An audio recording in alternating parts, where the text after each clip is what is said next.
Warahmatullahi wabarakatuh. Selamat pagi, siang, sore, malam kepada hadirin yang terhormat, juga kepada dewan juri yang terhormat, dan kepada rekan-rekan semua yang menonton video ini. Sebelumnya izinkan saya perkenalkan diri. Perkenalkan, nama saya Adinda Destia Putri Setiawan, dan saya tidak sendiri, saya bersama rekan saya. Perkenalkan, nama saya Debbie Sutanti Limin. Di sini kami berdua akan menjelaskan mengenai penelitian yang sebelumnya sudah kami lakukan. Penelitian kami berjudul Hubungan antara School Helplessness dan Burnout Akademik pada mahasiswa tingkat pertama. Nah, di sini saya akan menjelaskan mengenai latar belakang dari penelitian kami. Seperti yang kita tahu bahwa mahasiswa adalah orang yang belajar di perguruan tinggi, baik di universitas, institut, ataupun akademi. Mereka terdaftar sebagai murid di perguruan tinggi. Menurut Harlock pada tahun 2014, dikatakan sudah mencapai tahap dewasa awal jika usianya sudah 18 tahun. Dan seperti yang kita tahu bahwa mahasiswa rata-rata sudah berada di usia tersebut. Nah, pada mahasiswa perguruan tinggi biasanya rentang usianya itu antara 18 hingga 25 tahun. Salah satu karakteristik pada masa dewasa awal adalah seseorang dapat menyesuaikan diri terhadap pola-pola kehidupan baru dan harapan-harapan sosial baru. Itu menurut Harlock pada tahun 2014. Seperti yang kita tahu bahwa mahasiswa itu sudah ada di tahap dewasa awal. Nah, pendapat lain oleh Santrock pada tahun 2002 menyatakan bahwa masa dewasa muda atau dewasa awal adalah masa untuk bekerja dan menjalin hubungan dengan lawan jenis, terkadang menyisakan sedikit waktu untuk hal lainnya. Salah satu tugas perkembangan pada masa dewasa awal adalah mengembangkan karir atau melanjutkan pendidikan. Nah, berdasarkan data Kementerian Pendidikan, Kebudayaan, Riset, dan Teknologi, jumlah mahasiswa di Indonesia itu ada sebanyak 9,32 juta orang pada tahun 2022, dan jumlah tersebut naik sebanyak 4,02%. Nah, jika dibandingkan pada tahun sebelumnya sebanyak 8,96 juta orang. Nah, namun dari kenaikan jumlah mahasiswa tersebut, terdapat hasil survei yang menunjukkan fenomena yang cukup menarik yang menjadi landasan mengapa kami melakukan penelitian ini. Dilansir dari situs LPM Neraca 2023, ahli educational psychologist asal Integrity Development Flexibility atau IDF, Iren Guntur pada tahun 2022 itu menyebutkan bahwa sebesar 87% mahasiswa Indonesia itu salah jurusan. Kondisi salah jurusan ini adalah dikarenakan pemilihan jurusan yang tidak sesuai dengan minat mahasiswa. Efek selanjutnya yang akan dirasakan oleh mahasiswa yang salah jurusan ini tuh kondisi tersebut tuh ketidakefektifan dalam proses perkuliahan, hingga bahkan akan menghambat mahasiswa untuk dapat berproses di perkuliahan. Nah, berdasarkan fenomena tersebut, terdapat banyak mahasiswa yang merasakan putus asa karena kesulitan untuk menyesuaikan diri terhadap lingkungan perkuliahannya. Hal ini juga sesuai dengan hasil penelitian sebelumnya oleh Arifin, yaitu menyatakan bahwa ada pengaruh dari salah jurusan terhadap rasa putus asa yang dialami oleh para mahasiswa. Tentunya permasalahan mahasiswa tidak hanya mengenai salah jurusan ini. Mahasiswa tingkat pertama juga menghadapi tantangan, yaitu beradaptasi di lingkungan yang baru. Mahasiswa semester awal tentu saja dituntut untuk beradaptasi dengan lingkungan perkuliahannya. Seseorang mahasiswa itu harus mampu mengembangkan soft skill seperti yang kita tahu, dan mereka ini tidak selalu hanya mengembangkan prestasi akademik saja. Hal ini berkaitan dengan perubahan ritme pembelajaran di bangku SMA ke bangku perkuliahan, di mana ada proses transisi di dalamnya. Dengan waktu belajar yang lebih variatif, lingkungan pertemanan yang lebih luas, serta tuntutan pendidikan yang lebih tinggi pula.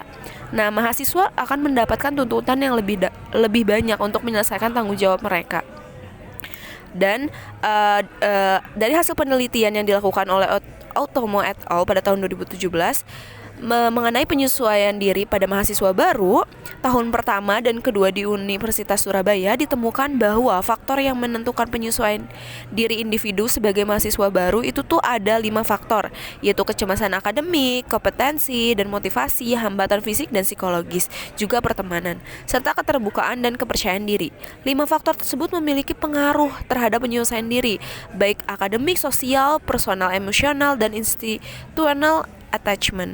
Nah, dengan berbagai tuntutan pada mahasiswa baru untuk menyesuaikan diri, terkadang timbul perasaan-perasaan jenuh, tertekan, bahkan hingga putus asa semakin kuat dalam diri mahasiswa yang salah jurusan. Nah, mahasiswa baru akan mengalami putus asa dan kehilangan semangat perkuliahan. Ini akan cenderung mengalami burnout akademik. Hal ini terjadi karena berbagai tekanan yang sudah disebutkan di atas. Kelelahan atau perasaan tidak mampu memenuhi tuntutan dapat membuat mahasiswa mengalami burnout.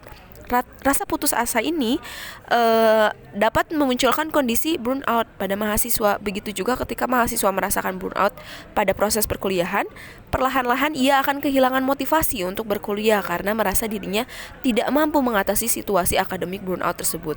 Ketidakberdayaan ini tuh merupakan bagian dari school helplessness. Untuk membuktikan hal ini, maka dari itu penelitian ini memiliki tujuan untuk melihat hubungan antara school helplessness dan academic burnout akademik pada mahasiswa tingkat pertama di Indonesia. Mungkin selanjutnya akan dijelaskan oleh rekan saya. Baik, di sini saya akan menjelaskan mengenai metode penelitian. Penelitian ini menggunakan pendekatan kuantitatif korelatif. Metode penelitian korelasional yang digunakan dengan tujuan untuk melihat dan mendapatkan informasi mengenai taraf hubungan antara school helplessness dengan academic burnout. Populasi pada penelitian ini adalah mahasiswa tingkat pertama dengan teknik pengambilan sampel yang digunakan adalah jenis non-probability sampling, yaitu teknik accidental sampling. Sampel pada penelitian ini berjumlah 219 mahasiswa tingkat pertama berusia 18-25 tahun di perguruan tinggi di Indonesia. Alat ukur yang kami gunakan dalam penelitian ini terdiri dari 2 alat ukur, yaitu yang pertama School Helplessness Scale yang digunakan berdasarkan alat ukur yang dibuat oleh Barbara Ciskowicz yang terdiri dari 14 item dengan nilai reliabilitas sebesar 0,830. Kemudian alat ukur yang kedua yaitu Oldenburg Burnout Inventory atau OLB yang dibuat oleh Sabine Sonetek dan Wilmar B. Schauffele yang terdiri dari 11 item dengan nilai reliabilitas sebesar 0,882. Jadi, berdasarkan kedua nilai reliabilitas tersebut, kedua alat ukur pada penelitian ini memiliki tingkat reliabilitas yang baik. Alat ukur penelitian yang disajikan dalam bentuk kuesioner yang dibagikan kepada responden melalui media online seperti email, WhatsApp, Telegram, Instagram, dan X. Kuesioner penelitian juga disertai dengan informed consent yang bertujuan untuk meminta persetujuan responden untuk terlibat dalam penelitian. Responden penelitian yang menyetujui informed consent dapat lanjut mengerjakan skala penelitian, dan untuk yang tidak menyetujui akan langsung keluar dari formnya. Berikutnya saya akan membahas hasil. Jadi penelitian ini menggunakan analisis data korelasi rank Spearman dengan proses uji asumsi terlebih dahulu sebelumnya, sehingga data perlu dianalisis dengan uji korelasi non-parametrik. Hal ini sesuai dengan hipotesis dan tujuan penelitian yang bertujuan untuk mengetahui hubungan antara school helplessness dan academic burnout pada mahasiswa tingkat pertama. Jadi bisa dilihat di tabel 1 ini memperlihatkan bahwa nilai signifikansi yang didapatkan dalam uji normalitas adalah sebesar 0,000.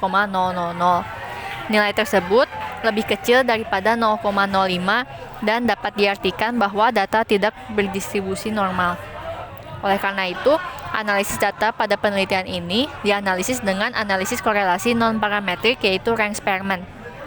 Hasil uji korelasinya ini memperlihatkan bahwa hipotesis penelitian ini dapat diterima, yaitu sebesar 0,05 yang menandakan sama dengan 0,05, sehingga dapat disimpulkan bahwa terdapat hubungan antara school helplessness dengan academic burnout pada mahasiswa tingkat pertama di Indonesia. Dari penentuan tingkat kategori dari korelasi antar variabelnya ini dapat dilihat dari besaran nilai korelasi koefisien yang muncul dalam correlation coefficient dengan menggunakan uji rank Spearman tersebut. Untuk memberikan interpretasi dari hasil koefisien korelasi, kami menggunakan pedoman nilai koefisien korelasi menurut Sugiono di tahun 2016 yang seperti dapat dilihat di tabel 2. Dan berdasarkan hasil pengujian menggunakan rank Spearman, ditemukan bahwa besar koefisien correlation di penelitian ini sebesar 0,133, sehingga dapat disimpulkan bahwa kekuatan korelasi atau hubungan antara variabel school helplessness dengan academic burnout ini tergolong dalam kategori sangat rendah. Baik, untuk pembahasannya akan dijelaskan kembali oleh rekan saya. Oke, baik. Di sini saya akan menjelaskan mengenai pembahasan dari hasil penelitian yang telah kami lakukan. Nah, berdasarkan hasil analisis sebelumnya telah disebutkan bahwa terdapat hubungan antara school helplessness dan academic burnout pada mahasiswa tingkat pertama di Indonesia. Nah, ketidakberdayaan sekolah yang merupakan konsep yang berkaitan dengan kelelahan akademik ini mengacu pada perasaan tidak mampu memenuhi tuntutan akademik dan persepsi bahwa upaya seseorang sia-sia. Fenomena ini ditandai dengan perasaan lelah, sinis, akademis dan berkurangnya efikasi profesional. Dalam penelitian yang dilakukan oleh Maharani pada tahun 2019 menyatakan bahwa ketidakberdayaan di sekolah dapat menyebabkan rasa putus asa dan putus asa yang selanjutnya dapat memperburuk kelelahan akademik. Dimana hal ini menunjukkan bahwa ada korelasi antara school helplessness dan academic burnout. Hubungan antara ketidakberdayaan sekolah dan kelelahan akademik sangatlah kompleks dan memiliki banyak faktor. Dalam penelitian tersebut juga disebutkan bahwa ketidakberdayaan di sekolah dapat berkontribusi terhadap kelelahan akademik dengan menciptakan rasa ketidakberdayaan dalam menghadapi tantangan akademik. Hal ini dapat menimbulkan perasaan frustasi, marah, dan depresi yang selanjutnya dapat memperparah pengalaman kelelahan. Di sisi lain, kelelahan akademik juga dapat menyebabkan ketidakberdayaan di sekolah dengan menciptakan rasa putus asa. Ketika siswa mengalami burnout, mereka mungkin merasa tidak mampu menjalankan tanggung jawab akademisnya, sehingga menimbulkan rasa tidak berdaya. Hal ini menunjukkan ketidakberdayaan akademik dan kelelahan akademik adalah konsep yang berkaitan dan dapat berdampak pada kinerja dan kesejahteraan akademik individu. Memahami hubungan antara kedua konsep ini sangatlah penting untuk mengembangkan strategi efektif dan mencegah dan mengurangi kelelahan akademik. Ketika mahasiswa tingkat pertama ini pertama kali beradaptasi dengan lingkungan kampus, mereka seringkali mengalami tantangan besar dalam menyesuaikan diri dengan tuntutan akademik dan sosial yang baru. Seperti yang sudah saya jelaskan pada pendahuluan, bahwa mereka dituntut untuk dapat beradaptasi dengan lingkungan yang baru. Padahal mereka sedang mengalami masa transisi dari SMA ke perkuliahan. Pada tahap ini, tingkat rasa putus asa di sekolah bisa menjadi lebih tinggi karena mereka mungkin belum terbiasa dengan lingkungan baru, beban akademik yang lebih berat, dan tekanan untuk berprestasi. Jika mahasiswa tingkat pertama merasa putus asa di lingkungan kampus, ini dapat menyebabkan tingkat kelelahan akademik yang tinggi. Mereka mungkin merasa terlalu tertekan oleh tuntutan pelajaran baru, kesulitan menyesuaikan diri dengan pola belajar yang berbeda, atau masalah sosial seperti kesulitan dalam bergaul dengan teman sekelas, atau merasa tidak cocok dengan lingkungan sosial baru. Nah, sebagai contoh, misalnya ketika mahasiswa baru mengalami tingkat rasa putus asa yang tinggi di kampus, mereka mungkin merasa cemas atau tidak percaya diri dalam menghadapi ujian dan tugas akademik. Hal ini dapat menyebabkan kelelahan emosional, sikap sinis terhadap pembelajaran, dan penurunan kinerja akademik dalam jangka waktu yang panjang. Jika masalah ini tidak ditangani, mereka dapat mengalami kelelahan akademik yang signifikan yang dapat mengganggu kemajuan akademik mereka dan kesejahteraan psikologis mereka. Namun, berdasarkan nilai koefisien korelasi yang telah disebutkan pada metode penelitian sebelumnya, didapatkan korelasi antara school helplessness academic burnout termasuk dalam kategori rendah. Hal ini dapat terjadi karena kontribusi school helplessness pada academic burnout tidak terjadi secara langsung. Menurut penelitian sebelumnya, burnout lebih dipengaruhi oleh faktor-faktor lain seperti self-esteem, self-efficacy, dan locus of control eksternal.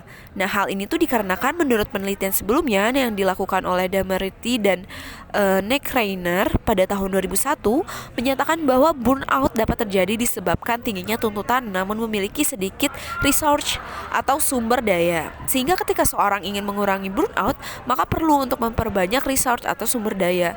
Resource ini dapat berasal dari internal maupun eksternal. Faktor eksternal yaitu merupakan faktor yang berasal dari luar individu, seperti dukungan sosial. Sedangkan faktor internal merupakan faktor yang berasal dari dalam diri individu, seperti self-esteem dan self-efficacy. Maka dari itu, berdasarkan hasil penelitian dan hasil pengujian dengan penyebaran kuesioner menggunakan angket School Helplessness Scale dan Oldenburg Burnout Inventory atau yang biasa disingkat OLB, didapatkan hasil dengan nilai koefisien 0,05 dengan menggunakan perhitungan uji Rank-Spearman.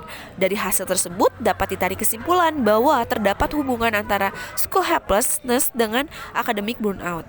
Nilai koefisien korelasi yang diperoleh yaitu sebesar 0,133 yang menunjukkan bahwa hubungan antara kedua variabel tersebut tergolong sangat rendah. Artinya school helplessness memiliki keterkaitan yang relatif kecil dengan academic burnout. Begitu pula sebaliknya. Hal ini menegaskan bahwa meskipun ada korelasi, faktor lain seperti self-esteem, self-efficacy, dan locus of control eksternal memiliki pengaruh yang lebih besar dengan academic burnout. Maka dari itu, mungkin untuk peneliti selanjutnya disarankan untuk mengambil pendekatan yang lebih holistik dalam memahami faktor-faktor yang berkaitan atau berkontribusi langsung terhadap academic burnout. Selain mempertimbangkan faktor-faktor seperti school helplessness, penelitian dapat memperluas cakupannya untuk memasukkan variabel-variabel lain seperti self-esteem, self-efficacy, dan locus of control eksternal yang telah terbukti memiliki pengaruh signifikan terhadap burnout akademik. Selain itu, memperdalam pemahaman tentang bagaimana faktor-faktor tersebut saling berinteraksi dan mempengaruhi satu sama lain juga dapat menjadi fokus yang bermanfaat. Sedangkan bagi mahasiswa, penting untuk meningkatkan kesadaran akan pentingnya keseimbangan dalam kehidupan akademik dan pribadi. Ini termasuk mengidentifikasi dan mengelola stres, mengembangkan strategi coping yang efektif, serta membangun dukungan sosial yang kuat. Selain itu, penting juga untuk mengembangkan rasa percaya diri dan memiliki kontrol atas diri sendiri, dan menghadapi tantangan akademik dan non-akademik, mengambil istirahat yang cukup, menjaga pola tidur dan makanan yang sehat, serta mengambil waktu untuk melakukan aktivitas yang menyenangkan dan menyegarkan pikiran juga dapat membantu mencegah akademik burnout. Selain itu, disarankan juga kepada mahasiswa untuk bisa mengenali diri sendiri, mulai dari minat, kekurangan, kelebihan yang dapat menjadi alasan para mahasiswa untuk memilih jurusan yang tepat. Mungkin cukup sekian dari kami. Apabila ada kesalahan mohon maaf. Wassalamualaikum warahmatullahi wabarakatuh. Berapa menit?